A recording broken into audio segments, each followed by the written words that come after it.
Talvez essa seja a aula mais esperada por vocês, que a gente vai falar sobre birras e manejo comportamental. Mas para começar, a gente tem que esclarecer que todo comportamento é aprendido. E geralmente não é através de alguma orientação ou instrução verbal, principalmente na primeira infância. Então a gente precisa estar atento ao que a gente ensina com as nossas ações e reações a todo momento. Dessa forma, os seus filhos não devem ser tratados como pequenos adultos que mudam de comportamento em resposta a argumentos racionais ou discussões sobre o que devem fazer e como devem fazer. Por isso, a seguir, vamos ver técnicas de manejo comportamental para além do discurso. O que eu quero dizer aqui, né? Que a gente está falando de birra e manejo comportamental, mas eu não falei da palavra birra em nenhum momento aqui, né, nessa introdução.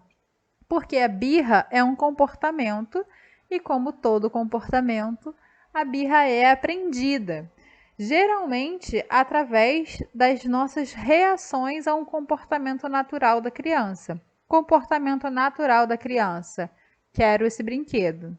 O adulto: não. Aí vem a birra, que é a insistência, né? Poxa, mãe, mas eu quero. E aí tem o choro. Quando eu cedo, por exemplo, ai, tá bom, toma o brinquedo. Eu acabei de ensinar para a criança que o comportamento esperado não é que ela peça o brinquedo, e sim que ela chore para conseguir o brinquedo. Então, o comportamento ali da birra, do choro, ele foi aprendido através da nossa reação àquele comportamento. Então, aqui a gente vai ver, então, algumas técnicas de manejo comportamental para conseguir, né, ter mais consciência na hora de ensinar esses comportamentos. O sistema do 1, 2, 3, né? Ir contando diante de um comportamento inadequado como sinal de alerta. Então, já viu aqueles pais que quando a criança começa ali a birra, o choro, o pai só fala, ou a mãe, né, só fala 1. E se é algo que já está ali, né, que faz parte da relação daquele contexto, a criança já para no 1. 2, talvez a criança precise do 2. E o 3 como um limite. Ah, Carol, eu estou começando a ensinar esse sistema 1, 2, 3. Então, minha criança ainda não sabe que o 3 é o limite. Ela pode achar que vai vir o 4, o 5, o 10, né? Então, a gente tem que ir ensinando para ela que eu vou contar até 3 e se você não parar de chorar, a gente vai embora, por exemplo. E aí, contou até 3, a criança não parou de chorar, vai embora, né? Tem que ser algo que você cumpra, porque aí você está ensinando para a criança que quando você chega no 3, se ela não obedeceu o que você pediu, a consequência aconteceu de fato. Uso de elogios especiais ou recompensas pelo bom comportamento. Pode ser uma recompensa imediata ou conquista através da técnica do acúmulo de fichas. Mais para frente, no módulo bônus no módulo de dicas, né? Não é no bônus não, antes de dicas, a gente vai falar melhor sobre essa técnica do acúmulo de fichas. Mas a recompensa pelo bom comportamento pode ser um elogio, uma festinha ali, né? Uma cosquinha, uma coisa, um reforço social que a gente chama, ou pode ser um reforço comestível, né? Um doce, uma bala, ou pode ser um outro tipo de reforço, como o direito a brincar com tal coisa, o direito a jogar videogame, enfim. Pode ser qualquer recompensa nesse sentido. A técnica do acúmulo de fichas, como eu falei, a gente vai falar mais para frente. Mas por que às vezes dá errado, né? Que muitos pais já aplicam essa técnica do acúmulo de fichas e quando eu oriento, né, explico como é que é, os pais falam: "Ah, mas já tentei e não funcionou".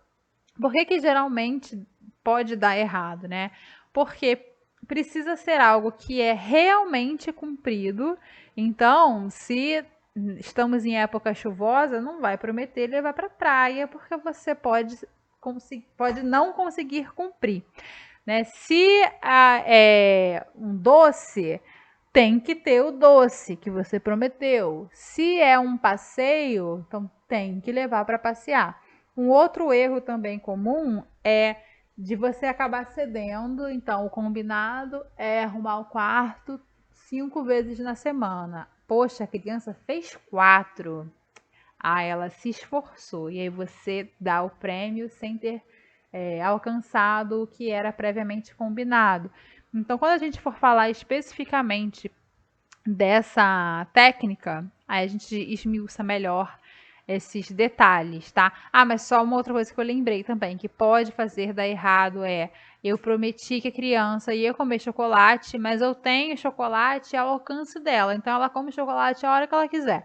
Se eu der ou se eu não der, ela não tá nem aí, né? Então também pode ser algo que está prejudicando aí o andamento da técnica. Uso de despertadores para controle do tempo em atividade, no lazer ou no castigo, porque a criança, dependendo da idade, ela não tem noção ainda da passagem do tempo. Então, ter algo que apite, ou se você não tem ali como deixar nada que apite, o celular, um despertador, você pode mostrar para ela a posição do ponteiro, visualmente falando, né, um relógio de ponteiro é mais fácil da criança ver do que um digital, porque ela pode não conhecer os números, né, não identificar os números. Mas um relógio de ponteiro, você pode mostrar, quando esse ponteiro chegar aqui, aí você pode sair do castigo, por exemplo. Suspensão de mesada ou de benefícios quando a criança falha ou deixar que a criança enfrente as consequências naturais. Isso aqui também depois a gente vai falar um pouquinho melhor. Mas é cortar o que a criança gosta, que geralmente é o que os pais mais fazem, né? Então, não tomou banho, então não vai poder jogar videogame. Não obedeceu, então não vai poder descer para brincar com os amigos, né? Então, que é cortar os benefícios ou então deixar que a criança enfrente as consequências naturais. Ah, eu tô desde cedo chamando ela para se arrumar para ir para a escola, ela ficou enrolando, vai chegar atrasado. Então, essa vai ser a consequência natural. Não vai assim, então nem vou levar porque vai chegar atrasado, aí vai ficar com vergonha. Não, essa é a consequência. Não comeu a refeição toda, então não vai ganhar a sobremesa, já que a sobremesa é depois da refeição. Então são consequências naturais. E a análise da função do comportamento, eu botei aqui ACC. ACC significa antecedente, comportamento e consequência. Todo comportamento, ele é resposta a algo que aconteceu antes. Então, voltando lá na criança que chorou porque a mãe não ia comprar o brinquedo. O comportamento é o choro. O antecedente é o não da mãe. E a consequência pode ser, né, no meu exemplo, a mãe cedeu e comprou o brinquedo então, para a criança parar de chorar. Então, todo comportamento, ele é resposta a algo que aconteceu antes ou é algo para ter acesso àquela consequência. Então, a gente sempre tem que analisar qual é a função daquele comportamento. A criança está chorando? Nunca é do nada. Ah, do nada ele começou a chorar. Isso não existe. A gente tem que olhar para o choro e ver o que aconteceu antes. Justifica esse choro? Ou qual seria a minha reação? Seria dar o colo? Seria ceder e dar a sobremesa antes? Seria deixar brincar mais um pouquinho? Qual seria a consequência? Será que eu estou ensinando com essa consequência a criança a ter esse comportamento? Porque se a criança está chorando, a gente não vai intervir no choro. A gente tem que intervir no que causou o choro, né? Então a criança está chorando porque ela estava disputando um brinquedo com o irmão e o irmão arrancou o brinquedo da mão, por exemplo, dele. Então ele está chorando por algo que aconteceu antes, que o irmão arrancou o brinquedo da mão dele. Então eu posso intervir ali antes, falando, não, se não chegaram num acordo, então ninguém vai brincar com isso aqui. Ou então, a criança tá chorando porque estava disputando um brinquedo, eu fui lá, peguei, ninei, peguei o brinquedo da mão do irmão, dei para ele. Então, essa é a consequência que eu posso intervir também, porque o que eu estou ensinando? Que se ele quiser o brinquedo, ele chora, eu vou lá e pego o brinquedo para ele. Então, eu posso intervir na consequência. Então, eu intervenho no que acontece antes ou depois do comportamento e nunca no comportamento.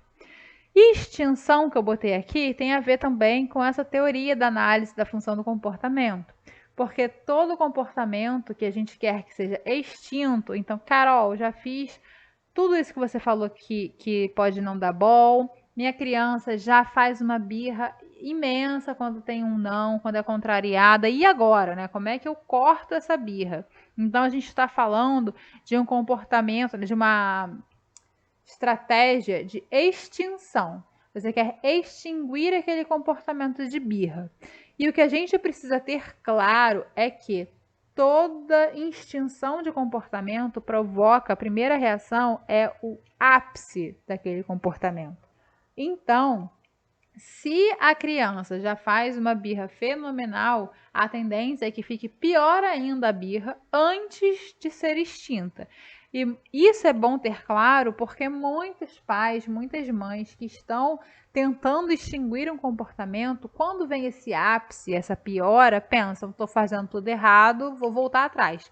E isso é a pior coisa que pode acontecer. A gente está conduzindo de uma forma e voltar atrás, porque a gente está ensinando comportamentos o tempo todo. Então, vamos ao exemplo do brinquedo que a mãe não deu no shopping. A criança pede o brinquedo, não. A criança chora, não. A criança grita, não. Aí a criança se joga no chão, grita, chora, tudo ao mesmo tempo. Aí todo mundo olha pra gente, né? Olha pra mãe e pensa: nossa, as pessoas estão mexendo uma péssima mãe, que não tô conseguindo controlar meu filho, vou dar logo esse brinquedo. Aí a gente deu o brinquedo. O que acontece aqui, né? A gente tentou extinguir aquele comportamento de choro que era lá no início. E a gente ensinou para a criança que chorar só mais não adianta. Agora, para ela conseguir o brinquedo, ela tem que chorar, gritar e se jogar no chão. Então, essa birra piora muito se a gente volta atrás nesse momento. Então, eu sempre digo, e vou falar aqui em vários outros momentos com certeza, a gente tem que saber as brigas que a gente vai comprar. Se você, mãe, quer comprar essa briga de extinguir a birra, então você tem que se manter firme, se manter segura. Agora, Carol, hoje eu tô num péssimo dia, tô cheia de dor de cabeça, tô com pressa, eu vou entrar naquela loja, tenho certeza que ele vai pedir o brinquedo e que eu não vou ter a paciência, né, e a segurança de me manter firme. Então, quando ele pedir o brinquedo, você já dá. Porque aí você não deixa ele ter a birra toda se desenvolver para você ensinar a ele que não vai adiantar. Você já cede de início, sem deixar a birra piorar. Considerando os momentos de birra, além de manejar o comportamento, é indicada também a abordagem emocional, para associar aquela explosão com uma nova forma mais saudável de expressar a sua insatisfação. Como é que se faz isso? Comece reconhecendo como a criança está se sentindo. Tipo, eu sei que você está triste porque eu não dei o brinquedo que você queria, né? Nomeie, você está triste. Né? Normalize, fale sobre você. Eu também fico triste quando eu quero muito uma comida e eu chego em casa e não tem. Assim, ela provavelmente já vai diminuir um pouco a intensidade da birra. E conforme ela for se acalmando, você se oferece para ajudar a descobrir uma maneira de lidar melhor com essa emoção. Então, quando você está triste, o que você faz? Ah, eu fico chateada, mas eu penso que pode ter outras comidas gostosas que tem ali em casa também para eu comer. Então, você não ganhou esse brinquedo, mas vamos ver se tem outra coisa. De repente, é um brinquedo mais barato. De repente, a gente vai sair daqui e vai lá para aquele aniversário. Você vai se divertir tanto, né? Vai ficar triste por causa disso. Então, tenta falar sobre você para a criança identificar que tudo bem. Ela vai ficar irritada. A gente também fica. A gente não pode achar que a gente é superior porque a gente é adulto. A gente não pode diminuir a importância daquilo que a criança está sentindo e que causou tamanha frustração para ela explodir daquele jeito. Para ela não ter aquele brinquedo naquele momento né? É algo surreal, ela não está conseguindo lidar com aquilo. E a gente diminuir isso, a importância disso, o peso disso para a criança, só vai piorar. Se a gente falar, que besteira, tem um monte de brinquedo em casa, para que é esse brinquedo? Não é, é aquele brinquedo, não é o que ela tem em casa. Um monte de criança não tem brinquedo nenhum. Você é cheio de brinquedo, ainda quer mais esse. Não importa se outras crianças têm ou não têm os brinquedos, ela quer aquele brinquedo. E o seu não, né, quebrou as expectativas dela, quebrou o que ela estava idealizando ali, ela brincando com aquele jogo quando chegasse em casa, dela mostrando para os amigos. Então tem tudo isso junto que a gente tem que reconhecer e orientar, acolher e orientar sobre como lidar com aquilo. Porque tristezas, frustrações, momentos de raiva, a gente vai ter pela vida inteira. Então, é pequenininho que a gente tem que ensinar formas saudáveis de lidar com esses sentimentos. Mas atenção, como eu falei anteriormente, escolha suas batalhas. Se você não está disposta a enfrentar uma guerra por causa disso, já ceda logo para você não ensinar formas piores da criança se comportar ali sem querer. Não traga para discussão uma lista de erros passados. Não adianta, né, você falar, porque tá vendo? Agora você tá se jogando aqui no chão da loja e depois você derrubou o lanche e sujou a roupa toda e fez bagunça em casa. Não adianta. Foque naquela questão daquele momento. Aplique punições breves e razoáveis para o comportamento considerado inadequado. Não existe, aqui embaixo, em outro momento, eu acho que eu até falo isso, mas vamos lá. Não existe isso de você não me obedeceu, vai ficar um mês sem ver televisão. Algo assim muito grande, a gente não tem o menor controle. A gente vai quebrar isso e a criança vai aprender que a gente não cumpre o que fala. Então, meça o que você está falando, coloque algo que você tenha o controle, que você consiga lembrar do que você está prometendo fazer, seja uma coisa boa ou uma punição. Né? Se você prometer passear com a criança, se ela se comportar, você vai passear com a criança.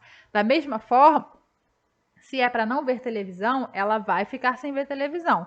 Então você tem o controle o quê? Daquele momento. Não vai ver televisão até a hora de dormir? Então vai ser isso. Não vai ver televisão até a hora de dormir. No dia seguinte é outro dia, liga a televisão e vida que segue. Evite reações exageradas, se acalme primeiro. Eu falei um pouquinho disso quando a gente estava falando sobre a palmada, né? Sobre a questão da punição física, que geralmente a gente não tem o controle dessa força física que a gente emprega na hora da palmada, que era para ser só um tapinha, acaba virando um tapão sem querer, né? Então, a mesma coisa em relação à questão verbal, né? Se você está muito irritada com a própria criança, ou porque teve um dia difícil no trabalho, já chegou cansada, estressada, e a criança não obedece, por exemplo, e você não vai ter o controle do volume da sua voz, ou do que você vai dizer, ou até da palmada mesmo, não reaja, saia de perto, vai tomar um banho, vai pro quarto, se acalma, sabe? Troca de roupa, bebe uma água, respira e depois você volta. Né? Não é para voltar dias depois no assunto, porque nem vai fazer mais sentido para a criança, mas você precisa estar calma para conseguir falar de forma firme, mas sem gritar, sem humilhar a criança, sem usar palavras que você vai se arrepender depois. Então, se acalme e aí vá falar com a criança. Se o seu filho se exaltar, se ele gritar, berrar, se jogar no chão, chorar, você abaixa a voz e propõe uma pausa. A gente nunca vai gritar em cima do grito da criança, porque ninguém ouve ninguém. A gente vai falar num tom de voz firme, mas baixo, assim, um tom de voz normal, não é sussurrando também não. E próximo ao ouvido da criança. Ele no início não vai ouvir nada que você está falando e você vai falando. Eu não tô ouvindo, não entendo o que você está falando. Eu não entendo grito. Vamos conversar. Aos poucos você vai ver que a reação natural da criança já é abaixar o tom de voz também, porque ela vai querer ouvir o que você está dizendo. E quando ela baixar bem o tom de voz e começar a fazer pausas na crise dela para ouvir o que você está falando, aí você propõe que ela pare, respire, beba uma água ou vá lavar o rosto para vocês conversarem. Os cuidadores devem falar a mesma língua. Então, se é você e o pai da criança em casa, vocês dois precisam estar falando a mesma língua, o mesmo comportamento que geraria um castigo tem que gerar castigo quando está você com a criança ou o pai com a criança. Se a criança frequenta muito a casa dos avós, a mesma coisa. Com a escola, a mesma coisa, entendendo que a escola tem um funcionamento diferente, né? Mas convém conversar com a escola e falar como que vocês lidam em casa com determinado comportamento e ver o que é possível para a escola adaptar na situação deles, com várias crianças juntas, enfim, né? Com outra estrutura física mesmo, né? Arquitetônica. Então, convém conversar com a escola e todos da família. Se a criança fica com a babá também tem que seguir sempre a mesma conduta. E o principal, cuide de si mesma. Acho que essa é a principal, o principal ponto de toda a aldeia maternar. É que vocês se cuidem. A gente precisa estar bem para conseguir ajudar o outro. E isso inclui os filhos de vocês. Vocês precisam estar bem para cuidar do filho de vocês.